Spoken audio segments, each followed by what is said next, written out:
ensemble. Viens, voici le temps de l'adorer. Viens, voici le temps d'ouvrir ton cœur. Viens, tel que tu es pour l'adorer. Viens, tel que tu es devant ton Dieu. Viens. Un jour toute langue dira tu es Dieu. Un jour tout genou fléchira. Mais le vrai trésor est pour ceux qui t'ont choisi dès aujourd'hui. Oh viens, voici le temps de l'adorer. Viens, voici le temps d'ouvrir ton cœur. Viens, tel que tu es pour l'adorer. Viens, tel que tu es devant ton Dieu. Viens. Un jour toute langue dira tu es Dieu. Un jour tout genou fléchira. Mais le vrai trésor est pour ceux qui t'ont choisi dès aujourd'hui. Seigneur, nous voulons te soumettre nos vies. Nous voulons fléchir le genou. De tous nos cœurs, nous t'accueillons, Seigneur, dès aujourd'hui. Oh, viens, voici le temps de l'adorer. Viens, voici le temps d'ouvrir ton cœur. Viens, tel que tu es pour l'adorer. Viens, tel que tu es devant ton Dieu. Viens, viens, viens. Je trouve c'est intéressant l'appel qu'on fait l'un à l'autre là, de venir adorer notre Dieu. Mais Apocalypse 22, 17 nous rappelle que ce n'est pas nous qui nous appelons l'un l'autre, mais c'est l'Éternel lui-même qui nous appelle. C'est dit, l'Esprit et l'Épouse disent, viens. Que celui qui entende cela dise, viens. Que celui qui a soif vienne. Que celui qui veut de l'eau, de la vie, la reçoive gratuitement. Prions ensemble. Donc nous ne sommes pas d'abord venus, Seigneur Dieu, selon notre désir pour t'offrir notre adoration et service. Nous sommes venus selon ton appel, l'appel de la grâce de Jésus exprimé par ton Saint-Esprit dans nos cœurs pour recevoir de toi cette eau qui donne la vie. Nous sommes venus célébrer ta présence parmi nous, toi qui nous unis, et pour anticiper notre futur en ta présence avec le Christ dans le royaume de son Père. Veuille bien, Seigneur Dieu, nous nourrir par ta parole et pour ton repas, pour la vie éternelle, et que nos cœurs reconnaissants t'offrent en retour des louanges dignes de toi. Amen.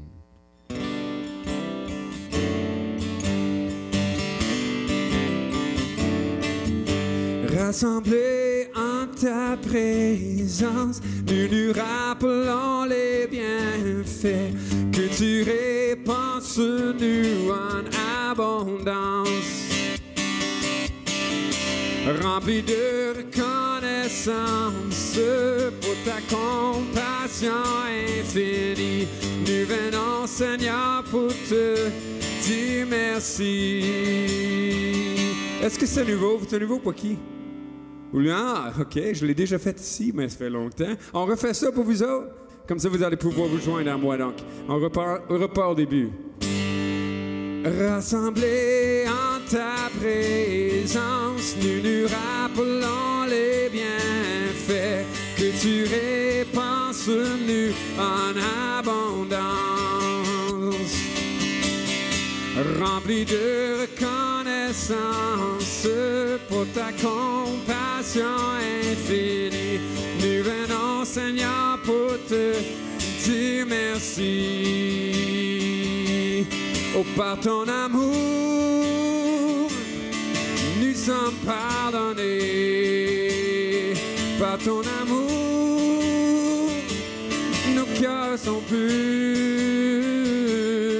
Nous t'élèvons, chantons la liberté, changé pour toujours par ton amour. On reprend ça au complet, vous autres. Rassemblés en ta présence, nous nous rappelons les bienfaits que tu répands sur nous en abondance. Remplis de reconnaissance pour ta compassion infinie, nous venons, Seigneur, pour te dire merci. Oui, par ton amour, nous sommes pardonnés. Oui, par ton amour, nos peurs sont pures. Nous t'aimons, chantons la liberté, changé pour toujours par ton amour.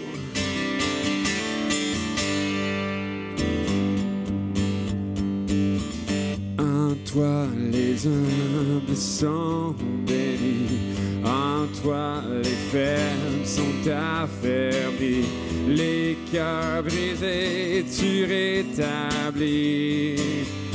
Donnant la vie, cet amour qui peut libérer, cet amour qui peut restaurer, nous appelle par notre nom. Tu nous appelles par notre nom. C'est Dieu qui créa tout l'univers. C'est Dieu qui vint mourir au Calvaire. Nous appelle par notre nom. Tu nous appelles par notre nom. À ceux qui doutent dans la foi, aux chancelants divers les bras, tu les appelles de ta voix. Venez à moi, cet amour qui peut libérer, cet amour qui peut restaurer, nous appelle par notre nom. Tu nous appelles par notre nom. C'est Dieu qui créa tout l'univers. C'est Dieu qui vint mourir au Calvaire. Nous appelle par notre nom. Tu nous appelles par notre nom. De ta voix, tu nous appelles à la croix. De ta voix, tu nous appelles à la croix. Cet amour qui peut libérer, cet amour qui peut restaurer, nous appelle par notre nom. Tu nous appelles par notre nom. C'est Dieu qui créa tout l'univers. C'est Dieu qui vint mourir au Calvaire. Nous appelle par notre nom. Tu nous appelles par notre nom. De ta voix, tu nous appelles à la croix. De ta voix, tu nous appelles à la croix. L'appel à la croix passe par une confession de notre besoin d'une croix pour intervenir entre nous et Dieu. Et justement, avant de prendre le repas, puis parler du repas du Seigneur aujourd'hui, 1 Corinthiens 11, les versets 27 à 29 nous disent que celui qui mangerait le pain et boirait la coupe du Seigneur indignement serait coupable envers le corps et le sang du Seigneur. Et Paul exhorte, il dit que chacun donc s'examine soi-même et qu'ainsi il mange du pain et boive de la coupe. Car celui qui mange et boit sans discerner le corps du Seigneur mange et boit un jugement contre lui-même. Donc prenez un temps pour confesser nos péchés devant l'Éternel, chacun dans son cœur.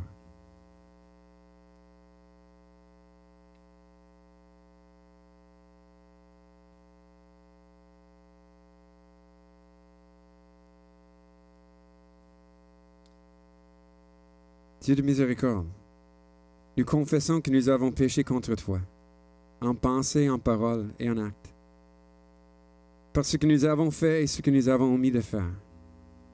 Nous ne t'avons pas aimé de tout notre cœur. Nous n'avons pas aimé notre prochain comme nous-mêmes. Nous avons ignoré notre propre péché. Nous n'avons pas pardonné les péchés de nos frères et sœurs. Nous n'avons pas gardé précieusement l'unité du corps.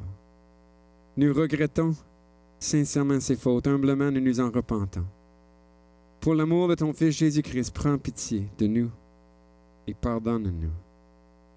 Alors ta volonté fera notre joie et nous pourrons marcher dans tes chemins pour la gloire de ton nom. Amen. Puis Paul poursuit avec un encouragement et dit, si nous nous jugeons nous-mêmes, nous ne serions pas jugés. Mais par ces jugements, le Seigneur nous corrige afin que nous ne soyons pas condamnés avec le monde. Et donc notre seul espoir vient en Jésus-Christ, en sa croix et en sa vie qui est en nous.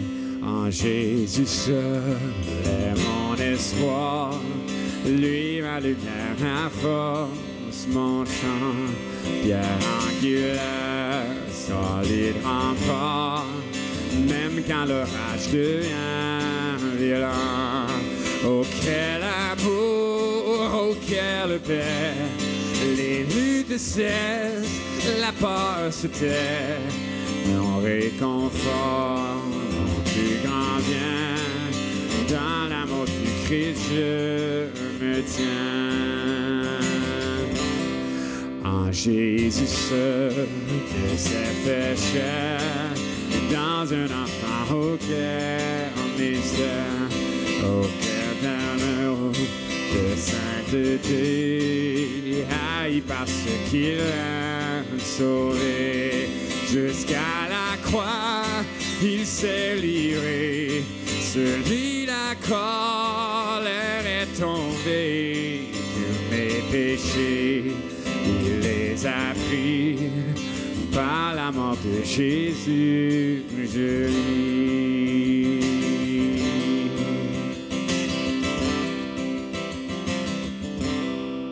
Là dans la tombe, il reposait, lumière vaincue par les ténèbres. Quel jour glorieux, il apparaît, d'entre les morts il se relève, et sur ma vie, par sa victoire, le péché perd tout son pouvoir. Il est à moi, je suis à lui, racheté par le sang du Christ.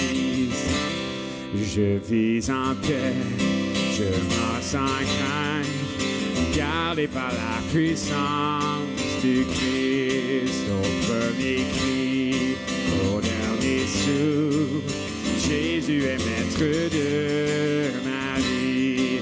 Le plan des hommes ou du malin ne peut m'arracher de sa main, et qu'il relève pour me rappelle, par la force du Christ je me tiendrai.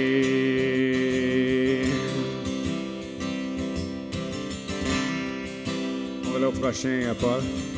En Christ l'est mon espérance, sa justice est mon assurance. Il est devant sur mon appui, je je n'en veux point d'autre que lui. On fait ça encore. En Christ l'est mon espérance, sa justice est mon assurance. Il est devant de mon appui, je n'ai d'autre que lui. Jésus-Christ, mon rocher, ma confiance est en son amour. Dans l'orage, il est Dieu, Seigneur de Dieu.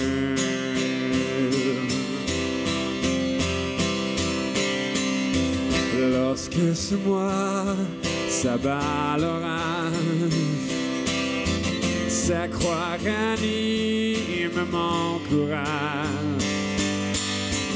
Quand tout faiblit autour de moi, sa présence soutient ma foi. Jésus-Christ, mon rocher, sa confiance est en son amour. Dans l'orage, il est Dieu, Seigneur de Dieu.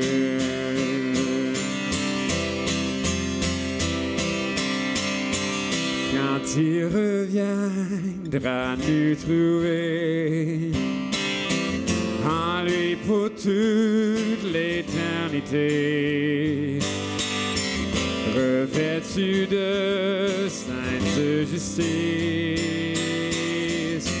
et semblant devant son trône. Jésus-Christ, mon rocher, ma confiance est en son amour. Dans l'orage, il est Dieu, Seigneur de Dieu. L'amour de Dieu, de loin se passe ce qu'un peut dire. Un cœur humain, il est plus grand que les espaces, même à la vie. Il nous attend pour le péché de notre monde. Dieu nous donne à Jésus. Il nous pardonne aux paix profondes. Il sauve les perdus. Verser de l'encre dans les ondes, changer le ciel en parchemin, tendez la plume à tout le monde et que chacun soit écrivain. Je veux dire tout l'amour du Père fait taire les eaux et remplirait la place entière. C'est divin rouleau. L'amour de Dieu, si fort, si tendre, est un amour sans fin. Tel est le chant que font entendre les anges et les saints.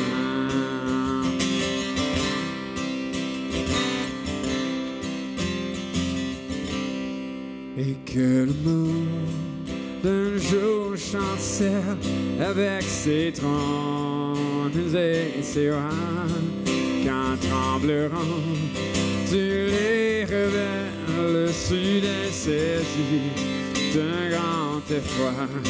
Venez de l'amour que rien ne lasse, pour nous encore vivra. C'est le miracle de la grâce. Alléluia. L'amour de Dieu, si fort, si tendre, c'est un amour sans fin. Tel est le chant que font entendre les anges et les saints. C'est le miracle de la grâce. Amen, Alléluia. C'est le miracle de la grâce. Amen, Alléluia.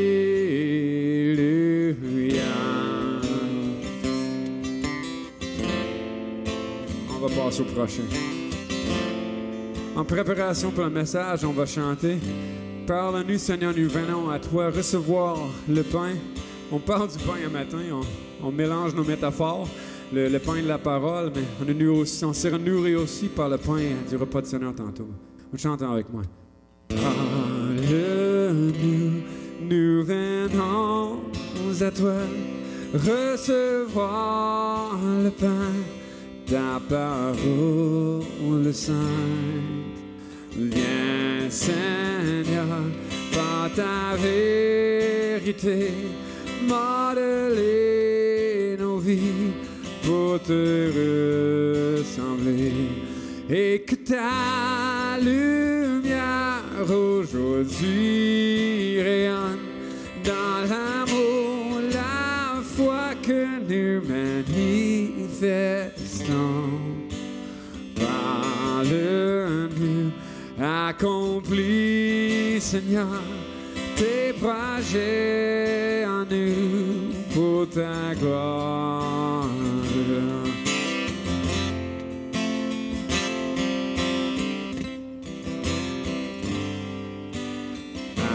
Apprends-nous à te révéler, à mieux obéir, à nous humilier par l'éclat de ta pureté.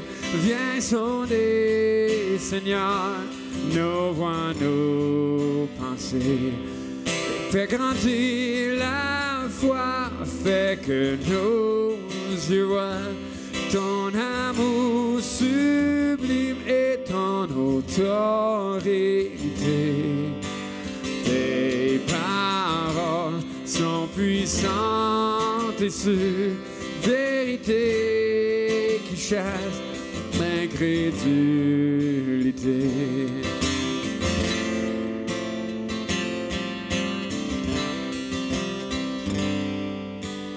Parle-nous, renouvelle-nous, révèle à nos cœurs tes plans élevés.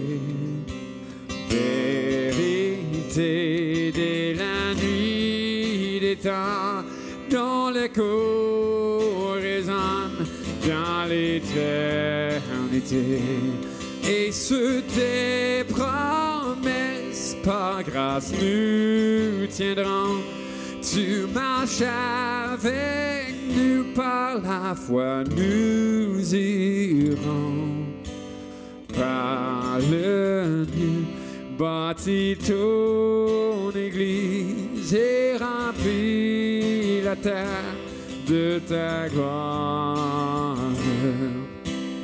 Parle-nous, accomplis, Seigneur, tes projets en nous pour ta gloire. Vous pouvez vous asseoir, je vais inviter Yvon à venir. C'est toi, non? Oui? Excuse-moi, je t'entends pas. Des annonces. Moi, j'en ai pas. J'annonce que je suis bien content de vous voir. J'annonce que, hey, on a encore des gens dehors, pas dehors, mais dans la salle. Salut vous autres, dans la salle juste extérieure, dans l'heure d'entrée. Je vois des mains qui disent salut, c'est parfait. Il y a du monde en bas aussi. J'ai vu que Jean-Luc et une gang aller en bas. As-tu d'autres choses à dire, Hugo? Non? Tu vas faire les annonces, toi? D'accord. On a finalement trouvé quelqu'un compétent pour les annonces. Okay. Merci, monsieur.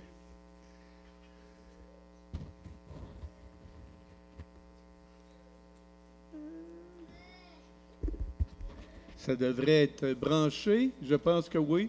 Alors, bienvenue à tous. Ce matin, il y avait une annonce à faire en particulier. Il y a le livre du mois qui est là. Je ne me rappelle plus du titre. Il y a une nourriture dedans. Il y a une nourriture dedans. Je ne sais pas exactement. Mais il est en aubaine, il est à 15 pièces cette semaine. Alors, je pense que c'est notre sœur Diane qui les a en sa possession présentement. Et elle est en bas. Alors, il y a un livre sur la nourriture. Je ne me rappelle plus tout le titre.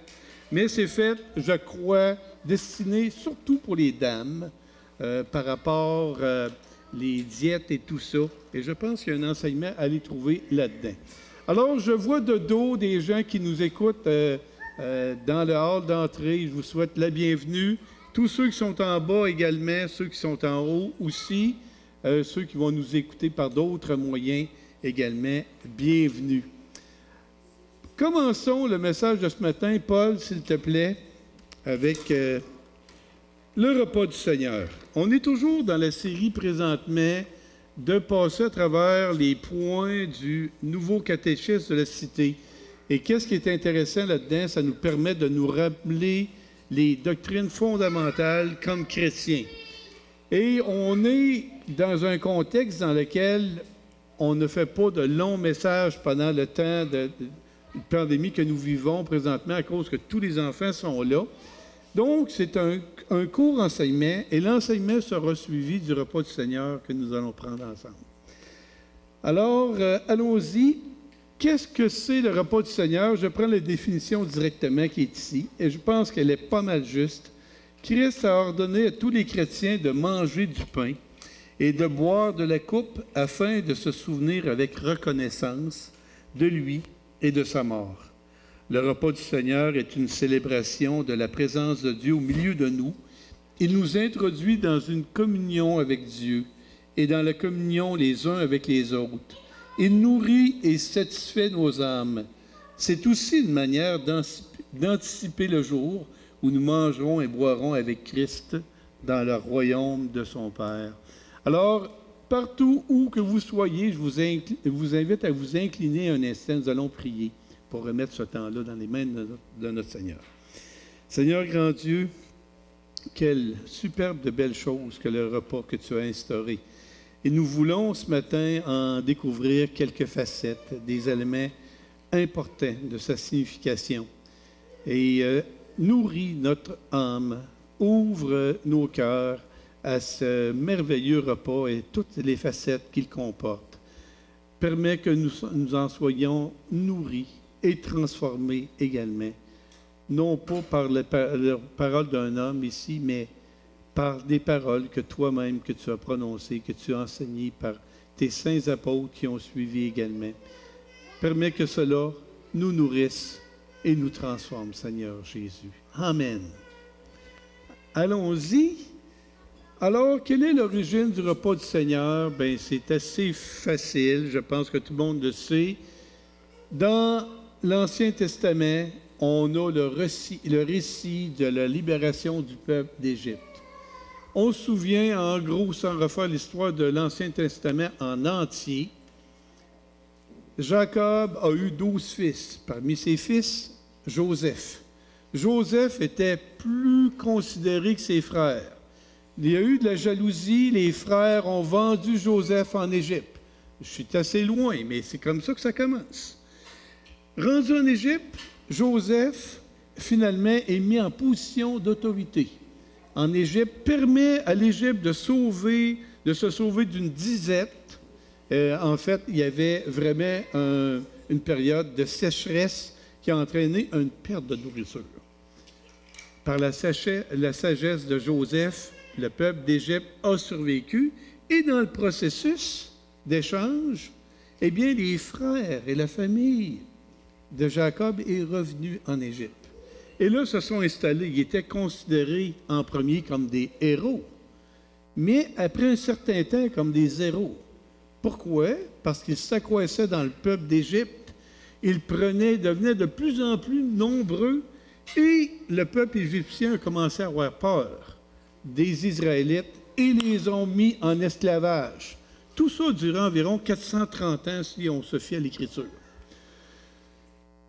Et là, intervient Dieu qui appelle son serviteur Moïse, qui d'une manière un peu réticente décide, finalement, se laisse convaincre par Dieu pour libérer le peuple juif en Égypte. Arrivent les plaies d'Égypte, que vous vous souvenez, l'eau transformée en sang, les sauterelles, etc. Il reste une plaie. Et la dernière plaie est la plus sévère de toutes. Parce que cette dernière plaie, envoyée par Dieu, va provoquer la mort de tous les premiers-nés du pays. Les Égyptiens, tous les premiers-nés, donc les aînés, vont mourir. Automatiquement, il va y avoir, la Bible nous dit qu'il y a eu un mort dans chacune des maisons. C'était sérieux. Un ange, l'ange de l'Éternel, passerait au niveau des maisons et s'il n'y avait pas un certain signe, automatiquement, il y avait la mort de la personne. Heureusement, Dieu a permis de dire à Moïse et ses instructions comment le peuple de Juifs pouvait se sortir de ce pétrin-là. Et quelle est la solution? Bien, nous le voyons sur cette image. Bien entendu, il n'y a aucune image de ce temps-là. On utilise des représentations. Donc, à l'aide d'une branche d'hysope, trempée dans le sang d'un agneau, d'un chèvre ou d'une brebis, eh bien, on marquait les poteaux et le linteau de chacune des portes avec le sang. Donc, le sang était badigeonné sur les poteaux et les linteaux. Quand l'ange de l'Éternel passerait à ce moment-là, lors de la soirée de la destruction, il passerait par-dessus, d'où le titre en anglais de Passover. Je trouve que c'est très bien dit, le Passover, qu'on a, nous, pour passer par-dessus, ou la Pâque. Et lorsque je regarde la photo de cette image-là de cet homme avec sans doute son épouse, je pense bien, et le jeune homme qui est ici en bas, je ne peux m'empêcher de me dire, cet homme, présentement, se coupe, se dit, hey, si on ne fait pas ça, lui, il va mourir. Je vais supposer qu'il est l'aîné de la famille. Ça prenait de la foi pour faire ça, de badigeonner sa porte avec ça. Mais en même temps, le peuple voyait tous les miracles que Dieu faisait. Mais là, c'est quand même, dites-vous que quelqu'un vous dirait, vous devez badigeonner de sang votre porte. Quelle surprise que vous auriez. Moi, je serais très surpris. Est-ce que je le ferais ou je ne le ferais pas? Mais à cette époque-là, c'était exactement ce que Dieu avait prévu. Tournons, prochaine diapositive. Bien entendu, pour badigeonner le sang, ça prend une mort, un sacrifice. Nous en avons une représentation ici, graphique. Bien entendu, je n'ai pas le couteau qui rentre directement dans la gorge. Mais soyons honnêtes, c'est comme ça que ça se passait. Parce que le sang devait couler. Ça ne devait pas être juste, on y tord la tête puis ça arrête là. Il y avait du sang. Je sais que c'est répugnant ce que je dis là. Puis il y a certains qui vont se dire, qu'est-ce que c'est ça, cette affaire-là? Mais, par le sang, c'était le signe de la rédemption. Donc, est-ce que c'est comme ça que ça se passait? Je trouve ça assez plausible quand même, dans lequel, soit dit en passant, l'agneau était connu de la famille. C'était un agneau par famille, puis si la famille n'était pas assez grosse, ben tu allais chercher, tu te mettais avec d'autres. Qui fait qu'à un moment donné, c'était des groupes d'environ 10 à 20 qui se partageaient un agneau de ce moment-là. Prochaine diapo. Et là, maintenant, c'est plus difficile de faire interagir tout le monde parce qu'on est tous dans des salles différentes. Donc, quand même, je vous invite à vous poser ces questions-là. As-tu déjà vu mourir un animal que tu aimais? Et deux, comment t'es-tu senti à ce moment? Ma question s'adresse autant pour les enfants que pour les adultes. Donc, est-ce que tu as déjà vu mourir un animal que tu aimais? C'est tout à fait différent de voir un animal que tu détestais mourir. Là, tu es content. Ah, enfin, il est mort. Mais un animal que tu aimes, on va donner des exemples. Probablement qu'il y a des enfants, quelque part dans la bâtisse, qui ont vu leur chien mourir, ou même vous comme adulte. Peut-être un chat. Dans certains cas, des bisons, des vaches, des bœufs. Ça peut être un cochon d'Inde qui est mort. Ça provoque des pleurs, ça. La plupart d'entre nous, ça va causer de la tristesse. Et je ne parle pas du cas suprême, dans lequel vous tuez vous-même l'animal que tu aimes. Je pense savoir que certains d'entre nous ont déjà dû faire ça. Je me rappelle très bien, étant jeune, étant cultivateur, qu'on tuait une vache par année pour se nourrir. J'ai vu personnellement un animal mourir devant moi et voir un couteau, à peu près ça de long, être rentré dans la gorge pour enlever le sang. J'ai vu ça, j'étais tout jeune. Moi, c'est une réalité pour moi. Dire que je suis à l'aise avec ça, non. Mais vous dire que je ne connais pas ça, non plus. J'ai vu ça. Voyez-vous, un simple animal, ça provoque toutes sortes de choses chez nous. Hein? Prochaine diapo. Et bien entendu, dans Exode 12, nous avons eu des explications. C'est tout détaillé sur la façon de célébrer la Pâque, parce qu'il y avait une célébration qui était à ce moment-là. Et cette image-là est très intéressante. On voit un homme en train de badigeonner les poteaux et les linteaux. Et il devait prendre à la hâte, parce que ça se passait en pleine nuit. Il y avait un pain qui était sans levain pour exprimer une non-influence du peuple environnant. Il y avait des herbes amères qui étaient le plat vert que vous voyez là pour montrer, leur rappeler l'amertume qu'ils avaient d'avoir été pendant des années de temps en servitude dans le pays d'Égypte. Vous savez, être un esclave pendant 430 ans, de génération en génération, ça leur pesait. Alors, c'était des moyens comme ça. Soit dit en passant, même si vous voyez comme des coupes qui étaient là, lorsque vous regardez avec attention Exode 12, vous ne voyez pas de coupe. Vous ne voyez pas la coupe comme on peut voir avec Jésus, du temps de Jésus. Il semblerait que c'était instauré, on ne sait pas exactement à quel moment dans l'histoire, mais au temps de Jésus, c'était rendu la pratique maintenant de prendre la Pâque avec la coupe qui était là. Soit dit en passant, du temps de Jésus, il y avait toujours des sacrifices d'agneaux, parce que nous allons voir pourquoi. Vous conserverez le souvenir de ce jour, et vous le célébrerez par une fête en l'honneur de l'Éternel. Vous le célébrerez comme une loi perpétuelle pour vos descendants. Donc, c'était tellement sérieux pour Dieu qu'il nous en a fait des éléments que vous allez voir tout de suite où qu'on s'en va. J'aimerais revenir, Paul. Vous concevrez le souvenir. Donc, c'est un mot qui va revenir tout à l'heure pour le repas du Seigneur. Et vous le célébrerez par une fête. Ce n'était pas un enterrement, c'était un événement qui était là en l'honneur de l'Éternel. Pourquoi? Parce qu'il y avait une formidable libération qui se passait là. La même nuit, le peuple a été libéré. Il y a eu des morts épouvantablement en Égypte, mais le peuple de Juifs a été libéré. Et même, le texte nous dit que les Égyptiens étaient tellement contents de s'en débarrasser qu'ils ont donné de l'or, de l'argent, puis toutes sortes de choses à ce moment-là. Mais c'est à ce moment-là que le peuple a été libéré du joug qui était là. Je pense que vous voyez les liens qui se tracent avec le repas du Seigneur. Donc, continuons, Paul, merci. J'ai trouvé cette image-là, une photo moderne cette fois-ci, de la célébration telle qu'on peut la voir présentement, avec des Juifs. Vous voyez, encore une fois, le pain sans levain qui est là, les herbes amères. Il y a également l'agneau qui est mangé à ce moment-là. Soit en passant, l'agneau n'était pas cuit dans un bol, n'était pas placé dans un four. Il était rôti directement par le feu. Donc, il mourait de façon violente et il était cuit de façon agressive également. C'est parce que le feu, il tourne autour du feu, puis c'est tout ça, il devait être mangé en entier. Pas simplement une partie, il devait être mangé en entier. Continuons.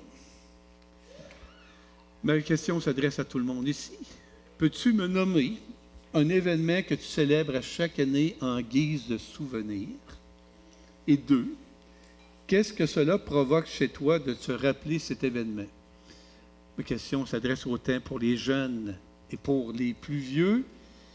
Et là, maintenant, à cause de la configuration des salles, plus difficile d'avoir des interactions. Si j'en avais juste avec ici, bien, je laisse tout le monde à côté. Ça fait que moi, vous suggérez des réponses que peut-être que vous avez pensées. Peut-être que la première chose que vous avez pensée, c'est la journée de votre fête.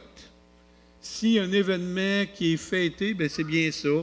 On souligne ton anniversaire de naissance. C'est comme une façon de dire « nous t'aimons, nous t'apprécions, nous sommes heureux que tu sois là ». Généralement, ça provoque la joie chez la personne. Dans certains cas, il y en a qui ne veulent pas trop se faire fêter, puis ça les achale. Mais globalement, ça provoque un souvenir positif. Peut-être certains d'entre vous, c'est un anniversaire précieux. Exemple, une journée spéciale, par exemple, dans votre carrière. Personnellement, à chaque moment, la même journée que j'ai été engagé ou que je travaille présentement, je porte la même chemise que j'ai été engagé, qui m'a donné l'emploi. Ce n'est pas une superstition, là, mais c'est juste un rappel. Je reprends la même chemise que je porte une fois par année. À cette occasion-là, le 21 août de chaque année, je porte cette chemise-là qui est bleue. Et là, tout le monde dans la place, « Hey, elle est donc bien belle, cette chemise-là, on ne te voit pas souvent avec ça. » Et là, je raconte l'histoire que le 21 août, je suis rentré là. Peut-être chacun, donc c'est un beau souvenir. Peut-être pour certains d'entre vous, vous avez pensé des événements comme, malheureusement, la disparition d'une personne. Vous pensez à un cher que vous avez malheureusement perdu, un parent, un enfant, un ami cher que vous avez perdu à telle journée de l'année. C'est une occasion à ce moment-là de vous souvenir, de ne pas remiser cette personne-là aux oubliettes, voyez-vous. Et ça peut être toutes sortes d'autres événements que vous avez là. Généralement, ça sert donc à revivre une partie de ces moments-là, de ne pas laisser ça comme un oubli. Continuons. Maintenant, voici la représentation du premier repas du Seigneur, que j'ai eu à faire quelques images avant de trouver celle-là, puis celle-là me convenait. Elle me convenait, pourquoi? Pour 2-3 raisons. Elle se passe de nuit. Elle regroupe l'ensemble des disciples en rond. Souvent, on les voit tous sur une table en long. Peut-être que ça s'est passé comme ça, c'est plus peut-être pour les moyens de l'illustrer. Mais surtout, raison principale, il y a 11 disciples qui sont là. 11. Si vous les comptez, il n'y en a pas 12. J'ai déjà eu des discussions. Est-ce que Judas a pris le repas du Seigneur? Non. Il est parti juste avant, lorsqu'on regarde les Écritures. Et si vous le comptez, il y a 11, et vous voyez une silhouette dans le fond, qui est juste là, à votre gauche. À votre gauche, vous voyez probablement la silhouette, et je me plais à dire qu'elle sort, la silhouette. Elle n'entre pas en action, elle sort. Donc, c'est aussi à ce moment-là que Jésus installa les principes du repas du Seigneur qui sont expliqués plus loin dans 1 Corinthiens 11, que j'aimerais voir premièrement, Luc 22.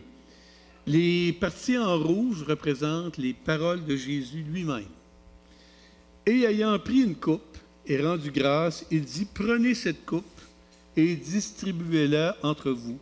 Car je vous le dis, je ne boirai plus désormais du fruit de la vigne jusqu'à ce que le royaume de Dieu soit venu. » Ensuite, il prit du pain, et après avoir rendu grâce, il le rompit. Et le leur donna en disant, « Ceci est mon corps qui est donné pour vous, faites ceci en mémoire de moi. » Il prit de même la coupe après le souper, et la leur donna, en disant, « Cette coupe est la nouvelle alliance en mon sang, qui est répandue pour vous. » Quel texte profond, n'est-ce pas, hein, de l'Écriture, assez simple à comprendre également. Qu'est-ce que ce texte nous dit? Bien, c'est qu'il y a 2 éléments dans ce repas-là. Il y a le pain. Le pain, à l'époque, ça représentait finalement l'agneau qui était brisé, qui avait le cou brisé, etc., qui était mort, et son sang également. Et maintenant, ça va être Jésus-Christ lui-même qui va remplacer l'agneau. Parce que l'agneau, malgré tu pouvais en tuer 10 000, 100 000 ou 1 million, il n'y avait pas un seul péché qui était effacé par ça. Parce que ce n'était pas efficace pour effacer le péché. Mais le sang de Jésus, lui, il l'est en abondance. Donc, faites ceci. J'aimerais qu'on revienne, Paul. Faites ceci en mémoire de moi. Le repas du Seigneur est une occasion magnifique de se rappeler l'œuvre de Jésus dans nos vies. C'est son corps qui a été donné pour vous. Cette coupe est la nouvelle alliance en mon sein. Donc, Jésus a transformé les choses, a renversé l'ancienne chose, manière de faire, et maintenant, par la foi en lui, nous pouvons avoir accès au royaume. Et voyez-vous, avant, en mon sang, verset 20, avant, c'était le sang d'un agneau inefficace, et maintenant, c'est le sang de Jésus répandu pour vous, de la même manière que le sang de l'agneau était répandu sur les linteaux, et maintenant, c'est pour nous qu'il est destiné. Continuons. 1 Corinthiens 11 nous dit maintenant, car toutes les fois que vous en mangerez, que vous mangez de ce pain, que vous buvez cette coupe, vous annoncez la mort du Seigneur jusqu'à ce qu'il vienne. C'est notre deuxième élément que j'aimerais vous parler. Le repas du Seigneur, c'est une façon d'anticiper le retour de Jésus. C'est de dire, non seulement il est mort, il est ressuscité, mais il reviendra également. Et vous savez, c'est fantastique. Il va revenir à deux moments. Soit qu'il termine toutes les choses et revient nous chercher, moment glorieux, ou autrement glorieux, nous mourrons, nous autres mêmes, et nous sommes en présence de Dieu automatique, si bien entendu, nous avons la foi en lui. Donc, c'est non seulement la mort de Jésus, mais c'est un moment futur. Avez-vous vu? Souvenir fait référence au passé, anticipation fait référence au futur, et maintenant, le présent. Qu'est-ce qui se passe tout de suite lorsque je prends le repas du Seigneur? Eh bien, on a vu le texte tout à l'heure. C'est pourquoi celui qui mangera le pain ou boira la coupe du Seigneur indignement sera coupable envers le corps et le sang du Seigneur. Que chacun donc s'éprouve soi-même et qu'ainsi il mange du pain et boive de la coupe. Car celui qui mange et boit sans discerner le corps du Seigneur mange et boit un jugement contre lui-même.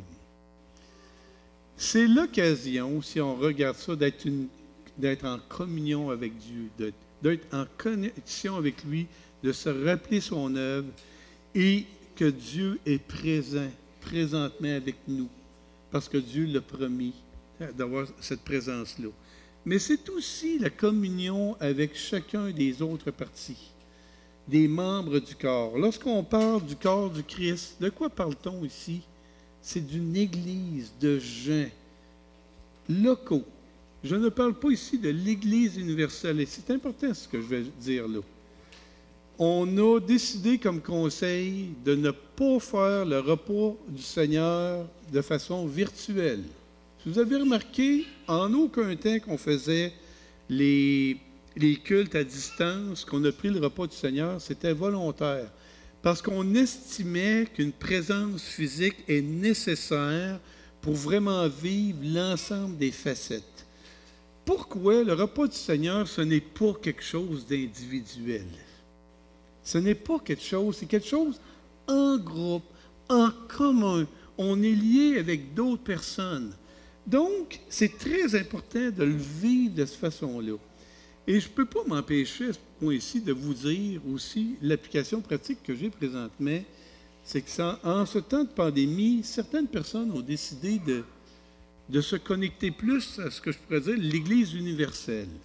On choisit des messages et des musiques qui nous tentent sur Internet et on est rendu à dire que c'est ça la vie chrétienne. Malheureusement, je ne peux pas faire autrement que dire qu'il y a une grave erreur, là. Grave erreur, parce que là, on se déconnecte du corps. On se déconnecte, c'est grave. Honnêtement, ça va avoir des répercussions. Tellement vrai que nous, ce qu'on va faire, je vous le dis, le conseil, on va appeler dans les prochaines semaines certaines personnes qu'on a vues moins dans les derniers temps pour leur rappeler, les inviter d'être présents, qui est là, avec toute douceur puis avec respect. Mais c'est important, le corps du Christ. C'est vraiment important. C'est ça, quand j'ai vu ça, je me suis dit, ouais, c'est là-dessus le concret que je voudrais dire. C'est une communion les uns avec les autres. On est liés les uns avec les autres comme faisant partie d'un seul corps ensemble, bien qu'on soit des membres différents. Alors, allons le dernier, s'il te plaît. Merci, Paul. J'ai voulu, dans ce court message, montrer 3 choses. Que le repas du Seigneur, c'est un souvenir en rouge. C'est une communion aussi. Et c'est une anticipation du retour de sa présence en l'éternité avec lui. Maintenant, ce que nous allons faire, je vais inviter Will. Es-tu parti, Will? Merci, mon petit frère. Et soit dit en passant, prochaine diapo, s'il te plaît. La semaine prochaine, repas du Seigneur, partie 2 avec Hugo. Donc, il va compléter ce message-là. Mais là, j'aimerais ça revenir en arrière, Paul, s'il te plaît. 1 ou 2. Oui, on arrête à l'autre, s'il te plaît. Nous allons prendre le repas du Seigneur ensemble. J'espère que vous avez vos petites coupes qui sont là. On m'indique, j'aimerais que quelqu'un du hall, s'il vous plaît, puisse... il y a quelques... Qui sont ceux qui manquent de coupes ici? J'ai une coupe, 2 coupes qui me manquent. Est-ce que c'est la même chose pour en bas, s'il te plaît? Ici. S'il y en a qui sont en bas présentement et que vous n'avez pas votre coupe, simplement envoyer un représentant en haut. Frédéric Douville va se tenir proche de la porte pour vous passer des petites coupes. Merci, Frédéric. L'organisation est différente, hein, quand on est à avoir 3 salles comme ça. Maintenant, Will, de façon symbolique, je trouvais ça intéressant ce que Will fait. On n'utilisera pas ce pain-là, soit en passant, mais on va faire le symbolisme à l'avant, comme pour représenter l'ensemble du corps. Bien sûr, on va le faire avec ces éléments-là. Car toutes les fois que vous mangerez ce pain et que vous buvez cette coupe, vous annoncez la mort du Seigneur jusqu'à ce qu'il vienne. Nous allons donc procéder à manger le pain. Alors, Will, si tu peux représenter le corps brisé de notre Seigneur. Je vous invite maintenant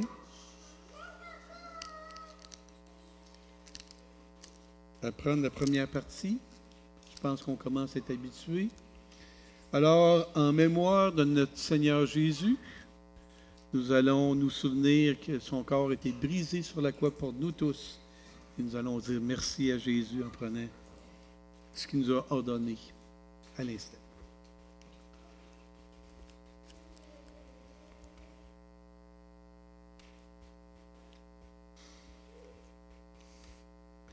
Le texte nous dit qu'également de boire de cette coupe et de le faire d'une manière en s'éprouvant soi-même, en s'examinant.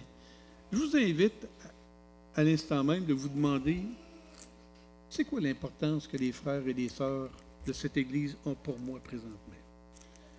Je suis en train d'être comme une petite braise qui s'éteint où je veux me connecter davantage. Honnêtement, est-ce que je commence à me foutre un peu de qu'est-ce qu'ils vivent, puis tout ça, ou encore ça me concerne, puis ça fait partie de ma famille? C'est le temps de le faire. Si vous avez des choses à dire, c'est devant Dieu que vous allez pouvoir le faire. C'est une des composantes du repas du Seigneur, d'examiner la communion que nous avons avec Dieu, mais avec les frères et les sœurs. Alors, Will, de façon représentative pour la coupe. Cette coupe représente le sang versé pour nous tous, non pas sur des linteaux d'une porte, mais sur l'entrée du cœur de nos propres vies. Le sang de Jésus est répandu comme le moyen par excellence pour nous sauver et d'être libérés de notre péché à tout jamais et d'avoir cette espérance de retrouver Jésus-Christ pour l'éternité. Alors nous allons prendre le jus de la vigne, s'il vous plaît.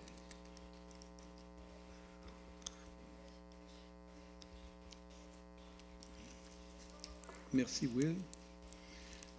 Lorsque on aura terminé, il sera possible aussi de mettre les petites coupes ici dans la poubelle.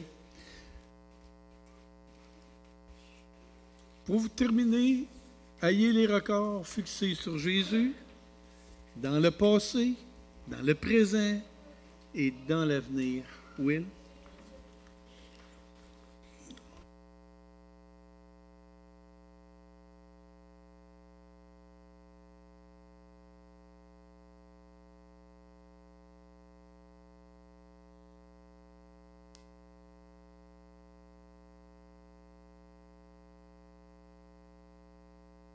Puis si vous l'avez entendu, vous pouvez joindre à moi. C'est comme ça. Ce pain rompu, brisé pour nous, ton corps brisé, tué pour nous. Nous sommes lavés par ton corps, nos péchés sur le bois. Mais aussi certainement que je vois de mes yeux que pour moi le pain du Seigneur est dans nous. Pour moi aussi son corps est donné pour mon pardon.